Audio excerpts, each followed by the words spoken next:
वाशिम जिल्ह्यातील मालेगावमध्ये ईद ए मिलाद निमित्त मिरवणूक काढण्यात आली होती।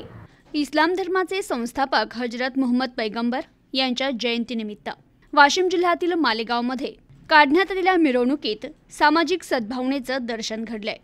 शहरातील प्रमुख मार्गावरून ही मिरवणूक शांततेत पार पडली। शहरासह तालुक्यातील नागरिकांनी अनेक मान्यवरांनी या मिरवणुकीत सहभाग घेतला होता। नगीना मस्जिद, टिपू सुलतान चौक येथून सुरुवात झालेली मिरवणूक शिवचौक, गांधी चौक मार्गे मेडिकल चौक, जुने बस स्टँड, जामा मस्जिद चौक येथून जोगदंड हॉस्पिटल, गांधी चौक मार्गे टिपू सुलतान चौक येथे मिरवणूक पोहोचली। या मिरवणुकीत हजारो नागरिक सहभागी झाले होते। मिरवणुकीदरम्यान अनुचित प्रकार घडू नये, कायदा सुव्यवस्था बाधित राहावी याकरिता मालेगाव पोलिसांनी तगडा बंदोबस्त तैनात केला होता। मिरवणूक मार्गावरील प्रमुख चौकांसह जागोजागी पोलिसांसह महिला पोलीस, त्यासोबतच ठिकठिकाणी कॅमेऱ्यांचीही व्यवस्था करण्यात आली होती।